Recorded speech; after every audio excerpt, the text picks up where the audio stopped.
நீங்கள் என்ன தான் ஒரு படத்தை நீங்கள் வாசித்தா கூட அது வந்து எந்த காலத்துலையும் நிற்க போகிறதில்ல. நல்லா இல்லைன்னா நல்லா இல்லை தான், அப்படி தான் வந்து ஆடியன்ஸு சொல்ல போகிறான். நம்ம வேணால் ஒரு முகத்தாட்சண்யத்துக்காக அடடா ஒரு தெரிஞ்ச தயாரிப்பாளர், ஒரு தெரிஞ்ச ஹீரோ, நாளைக்கு அவர் முகத்தை பார்க்கும்போது ஒரு சங்கடப்படுவார், அதனால் பாலிஷாக ஏதாவது சொல்லலாம் அப்படின்னு ஒரு விமர்சகர் நினைக்கலாம்.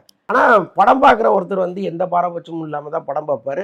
பார்த்துட்டு அவர் பிடிக்கலன்னா வெளியில் வந்து கண்ணாப்பண்ணு சொல்லிட்டு போக தான் போகிறார். அப்போ அதை எடுத்து ஊடகங்களில் போடும் பொழுது இந்த ஊடகங்களே இந்த படங்களுக்கு எதிராக நிற்கிற மாதிரி ஒரு பிம்பத்தை வடிவேலு கட்டமைக்கிறாரு.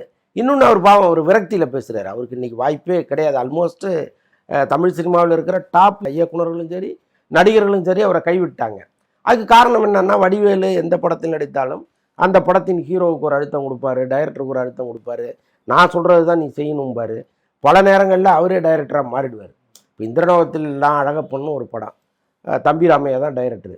ஒரு இடத்துல அவர் நகர்த்தி ஓரமாக வச்சுட்டு இவரே டைரக்ட் பண்ண ஆரம்பிச்சிட்டாரு. அந்த படம் என்ன கதியாச்சுன்னு அந்த தயாரிப்பாளர்கிட்ட போய் கழுவி கண்ணீர் விட்டு அழுவார். இத்தனைக்கும் அது வந்து ஹிஸ்டாரிக்கல் படம், ஒரே செட்டுகளை போட்டு அவ்வளோ செலவு பண்ணி அதை எடுத்தார். ஸோ அது மாதிரி எல்லா படத்துலையுமே அவர் வந்து மெல்ல ஒட்டகம் தலையை நுழைக்கிற மாதிரி முதல்ல ஒரு ஐடியா சொல்ல வருவார், அப்படியே மெல்ல மெல்ல அவரே கையெழுத்துருவார். இப்போ சுராஜ் ஒரு படம் ஒன்று பண்ணார், லைக்கா நிறுவனம் தயாரித்த படம். அந்த படமும் அது மாதிரி தான் பெரிய பொருட்செலவில் எடுத்தாங்க.